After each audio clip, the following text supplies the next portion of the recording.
In different words, I want all of me to be here. I want all of me to be here. It's not that you don't want to be here. It's you don't want to partially be here. You don't want to be here in diminished form. You don't want to be here as a less manifested version of who you are. You want all of you to be here. Because it's only in those down times that you think that. When you're rocking and rolling, when you're flowing, when you're feeling good, then there's no place that you would rather be. And that's why we speak of that eagerness. We think of these seminars, we've been calling them Art of Allowing. Perhaps we should begin calling them Eagerness Restoration Seminars. Because you came with eagerness because there was nothing that was muting it. You hadn't picked up things along your physical trail that you were using as vibrational reasons to disallow the fullness. Watch little kids and see their eagerness. There was a child at the airport who discovered the moving walkway and managed to get on it without his mother noticing. And so she's walking on normal ground while he's walking on the moving walkway, and she can't begin to keep up with him.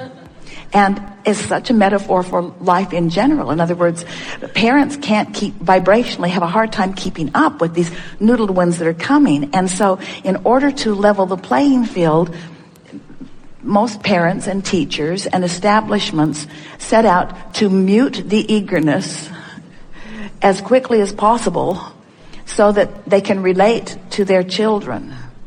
And we do everything we can to restore that eagerness at whatever stage of your life you're willing to begin to listen. So I don't know how to return myself to the eager person that I was born as. And not being there feels awful. In fact, it has felt so awful at times that I've wondered why I even bothered to come. And then some of my eagerness returns, and for a little while I know why I'm here, but I haven't been able to really sustain it. So I've sort of been moving with the tides and, frankly, feeling bad more than good more of the time. Yes. But because I'm determined, I don't quit, I don't give up, I keep trying. I keep feeling like if I could just get a handle on exactly what I'm trying to do, what my best plan of action is, that I could get around this, that I could figure it out. I can feel it, I just don't quite know what to do. It feels nebulous to me. It's real enough that I believe it's possible, but it doesn't come out and shine bright for me very often. And it's that bright, shining eagerness that I'm looking for. And viscerally, I remember it, but it's just not present often enough, and it's been long enough that it's just an inclination or an impulse with me, something that I haven't been able to really tangibly experience and manage. The reason it's soothing is because it's like poking at the problem still a little bit, but poking at it more generally rather than so specifically. So we're just going to stay there for a while and keep poking until your set point actually moves, and it has already. It did move. That's why we ask you the question, do you feel more soothed in this process? Now, part of the reason you feel more soothed is because we are validating stuff you've known. But another reason is because you can feel with everything that you are, because we are projecting with everything that we are, that we find no fault whatsoever with you standing for a while, short or long, in a state of lack of eagerness. Nothing has gone wrong. It's just the starting point of a journey.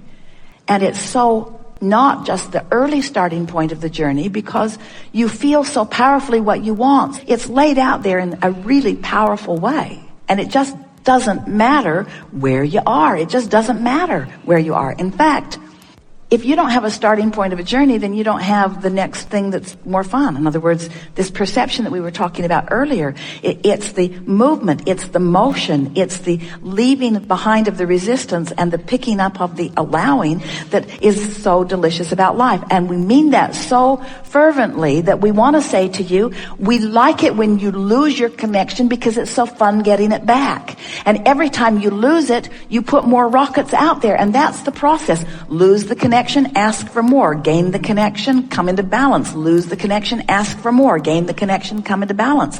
In other words, you never said, I'll go forth into a physical body and be bouncing off the wall eager. So that bouncing off the wall would be exhausting too.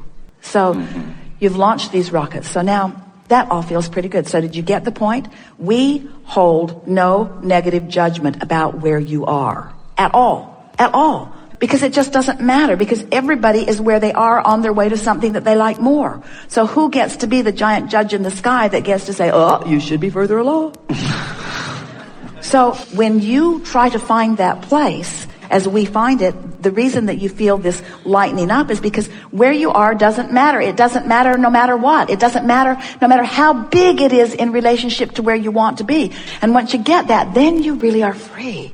Then you're free. So now let's get a little more specific. And we can't get specific about all those people that don't have any business, even if you've made them up in your mind, because you didn't make them all up. They were there. You recorded them. You paid attention to them. You watched their reaction to them. The people that you think you might ask for money would have an opinion about why you're asking for money. In other words, you're not making all this stuff up. It's just that there's no point in focusing on anything that makes you feel uncomfortable. So you've diffused it a little bit. So now let's get specifically positive. Just because we want to demonstrate to ourselves, we're speaking for you, I want to show myself that I can feel good without anything changing that I'm responding to other than my own thought. It's my changing thought that brings my emotional manifestational response, not the change of circumstances. It's the change of thought. So I like giving myself the label of someone who was born with eagerness. And I'm happy that I still have enough memory of that eagerness that I know something's off when I don't have it. That's a really good sign. My guidance system must be well intact. And these little buggers that I've been teaching for a while, they've been really good for me because they reminded me of what true eagerness is. And frankly, they made me jealous that I'd gone so far in the losing of my eagerness. Whenever I witness someone living something that I want to live, it can't help but help me realize that there's a vibrational distinction between where I am and where I really want to be. So a sort of wake-up call happens in that and help me to reestablish my desire for eagerness. Eagerness is an interesting thing. We're speaking from your point of view. Eagerness means frisky. It means clarity. It means glad to be alive. It means feeling good in my body. Eagerness is sort of a catch-all word, isn't it? Eagerness and well-being are sort of a synonymous sentiment. I want to be eager about life, which means I want to be up and ready for it. I want to be Johnny on the spot. I want to be at a clear place of rendezvousing. I want to be alive and ready. I want to be good at comebacks. I want to be really quick at conversation. I want to have good timing in traffic. I like moving in my body and have good time. I like being productive in my body. I like it that when I open the cupboard door and something falls out, that I catch it. I really like being tuned in, tapped in, turned on. Is this feeling good to you? Yes. I would now like to describe that eagerness that I've been missing as the allowance of the full presence of my inner being within me in my moment in time. That's what eagerness is. Eagerness is a moment in time when I haven't put myself in a vibrational frequency that disallows the fullness of who I am. So all along what I've been yearning for is to be who I came here to be in more moments of my life experience. And of course, it is completely irrational to believe that I could move through life with all of the diversity that is around me on this planet and maintain a perfect record of perfect vibrational frequency with my inner being. That's not even possible, and it is certainly not something that I came forth ever intending to experience. I didn't say, I'll go forth and just remember that vibration, because if you did, you couldn't interact with anyone. You couldn't have a conversation with anyone. You couldn't watch TV, never watch CNN. You couldn't be even in this world if that was the standard or the goal that you had set. But you didn't set that goal. You didn't say, I'll be non-physical energy in a physical body. If that had been your intention to stay in that high frequency, you would not have directed yourself into this environment where there would be contrast that would give you new desires. So the eagerness that you're looking for is to get your eyes off the floorboard and begin looking toward who you really are or that which you've become. The what isness will always cripple you. It will take you to your knees, because what is never, ever, ever even comes close to who you really are, no matter how good what is. You see. No matter how good what is.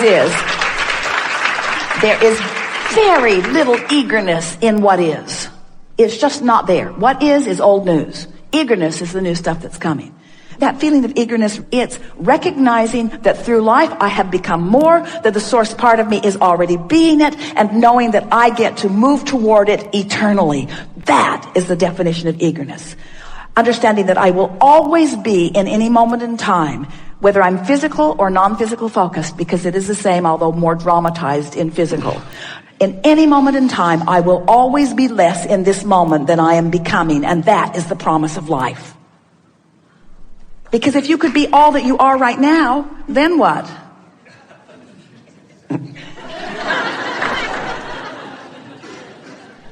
I don't know, I don't feel all that eager. Feel sort of done. Eager is recognizing that you've put something out there and then moving toward it. And nothing is more crippling than letting somebody convince you that you're in a not good place, that there's something wrong with the place you're in. Because there's never anything wrong with the place you're in. And sometimes we think that the worst place you're in any snapshot, the more eagerness is possible. We really want you to feel the relationship between what you're thinking right now and what the source within you is thinking. Because the source within you is the dominant part of you, and you can't get too far away from that frequency without feeling the self-inflicted, self-imposed, self-focused distraction or self-focused resistance to the fullness of who you are. And we know you all live for those moments that you call those highs. You live for those moments. You so want to go to a movie that gives you that lift, or find a lover that gives you that lift, or have a moment that gives you that lift. In fact, every single thing that every one of you wants, no matter what it is, whether it's a material object or a state of being or a moment. Esther was really irritated on the airplane for a moment because she watched almost an entire movie before the plane landed. And right at the end, right at the triumphant end, when everything was going to come into alignment and everything was going to work out just the way she had wanted it to through the whole movie, the little screen went up into the ceiling of the airplane, and Esther said, "No! What's wrong with this picture? I want to get to that good thing."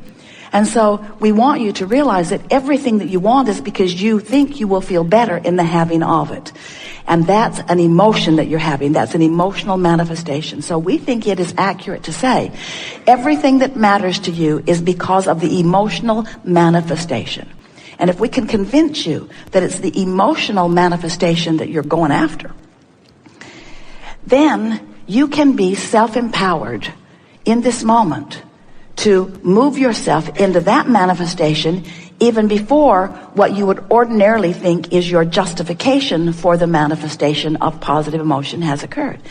Once you understand that you're putting out a signal and that signal is being responded to, then it's not hard to figure things out once you begin making the correlation between your signal and what's happening.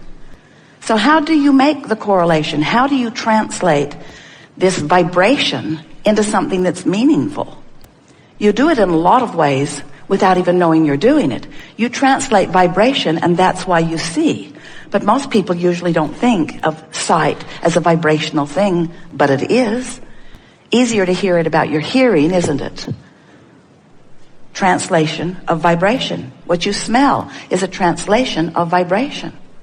Your touching is, you're translating, even your tongue is translating vibration. Different food has different vibration, and that's why it tastes different to you. Everything is vibrational. So when you begin to accept that this is a vibrational universe that you are translating, and that your senses translate it, and then you begin to become consciously aware of the most significant translator of vibration that you possess, which is your emotional center, then you begin to understand how things fit together. Before you understand how things fit together, you have to understand what the things are that are fitting together. In other words, what makes the vibration that you call emotion is the positioning or the relationship between the vibration that you are offering from your broader non-physical perspective and the vibration that you're offering because of the thought you're thinking right now. In other words,